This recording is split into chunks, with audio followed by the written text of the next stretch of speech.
Hello everyone and welcome to Grandstand Sports Data. In today's video, we're giving you a round one betting preview between the Ottawa Senators and the Toronto Maple Leafs. We'll be breaking down the statistical matchup, the fundamental factors, so that includes player quality, and then we'll be giving you our models projections along with some of the betting lines in this series. So let's get right into it.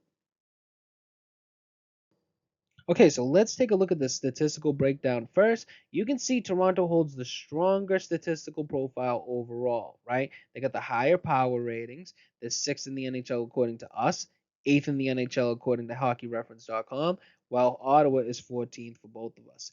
They're more efficient in terms of goal differential and even strength goal differential, whereas Ottawa is middle of the pack. Not really good, right? I mean, you can't say not really good, but compared to playoff teams, middle of the pack is usually last for the teams remaining.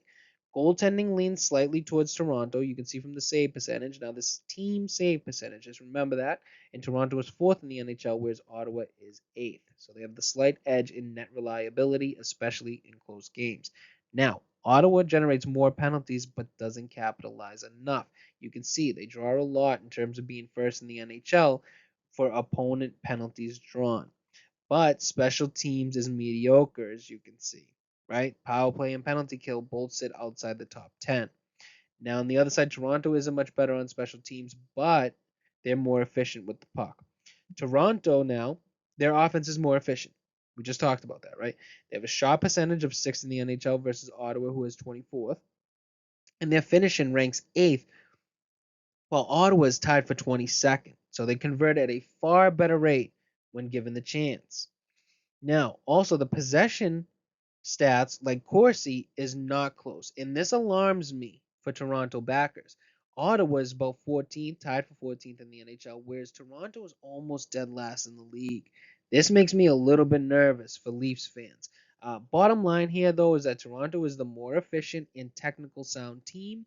They have better power metrics, stronger goaltending, and elite finishing ability.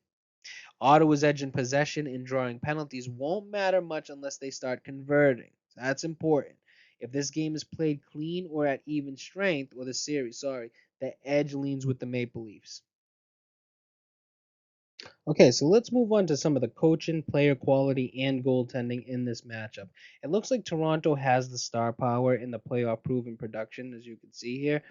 They have Marner, Matthews, Tavares, all have high Corsi for percentage, and they have that positive playoff plus minus.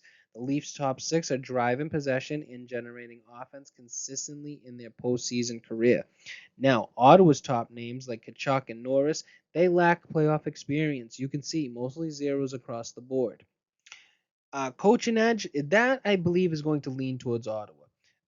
You got to remember Berube does have his Stanley Cup, but I will say that Green has the stronger win percentage in playoff scenarios. 58.8% he's winning, whereas Berube is at 46.6. I will like to say though, with Berube having a cup, me personally, you're talking about Anthony Grandstand Sports Data, he's getting the edge. Sorry, whether his win percentage is low or not, the guy's got a ring. That's usually holding the edge. The defensive group is more active here for the Toronto as we go down here. You can see Riley and Tanev, they both have strong plus minus marks in the playoffs. Where Ottawa's defensemen, what is it? The consistency here. Little to no playoff experience. That's what's going to be the huge edge here for Toronto, is that even though they've had these experiences in the playoffs, they haven't played as good, or they've been poor. They played the wrong teams like Boston or some other good teams.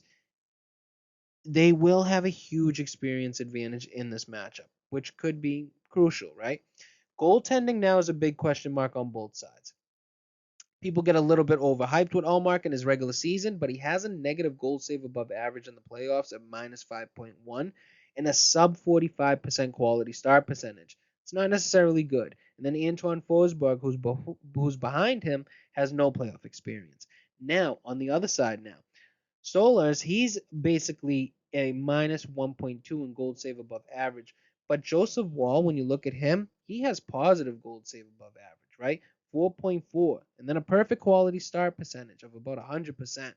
So if Wall happens to start at any point in time, he may be one of those goaltenders who ramps it up in the playoffs.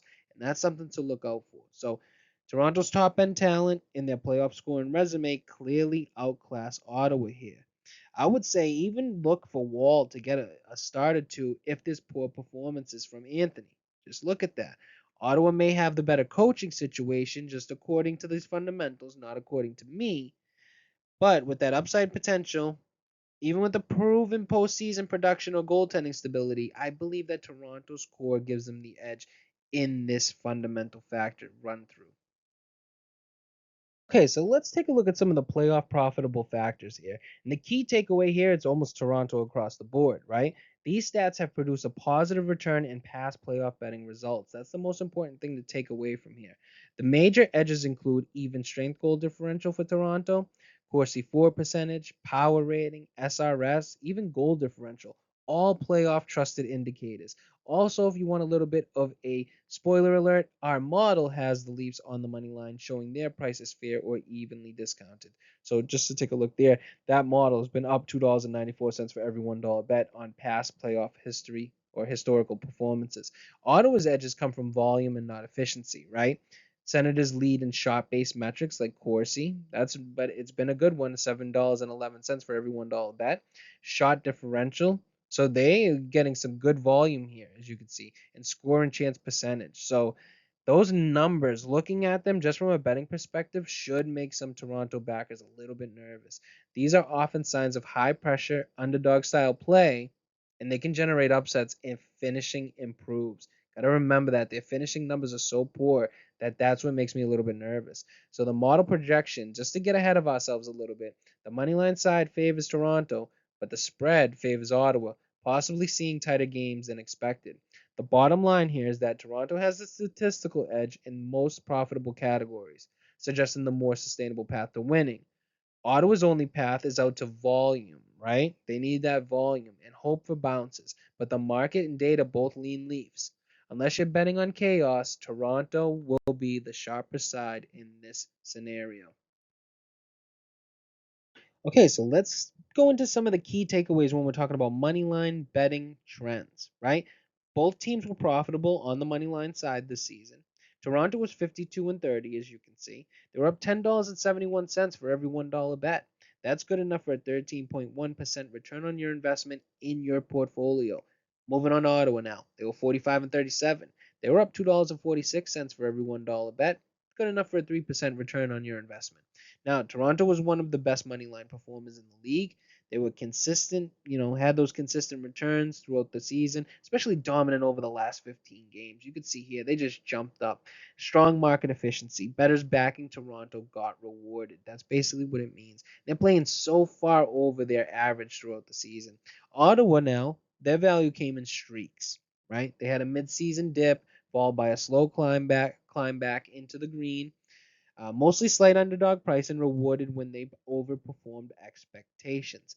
Now, late season form favors Toronto. They have that massive spike in return on investment in units gained during the final stretch.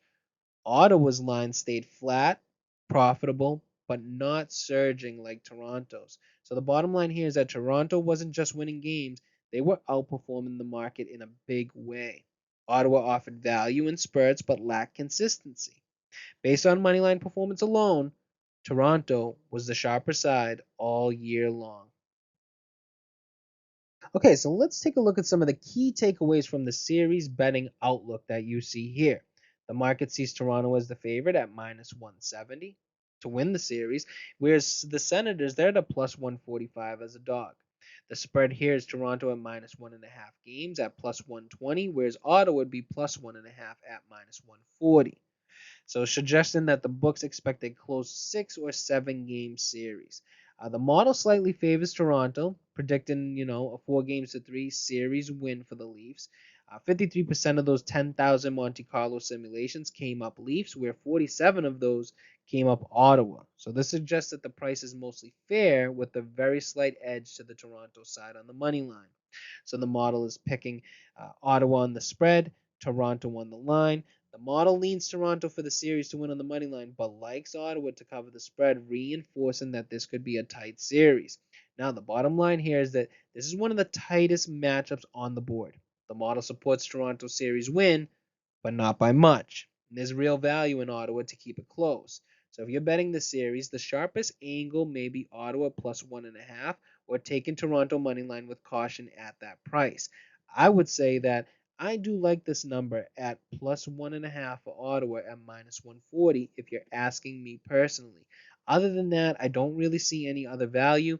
The thing that makes me nervous of placing this bet before I get into it is the fact that Ottawa has trouble finishing. That kind of stuck with me throughout this presentation and also when doing my own handicapping. If they can't bury chances, this could go 4 games to 1. If they do bury chances, they could win.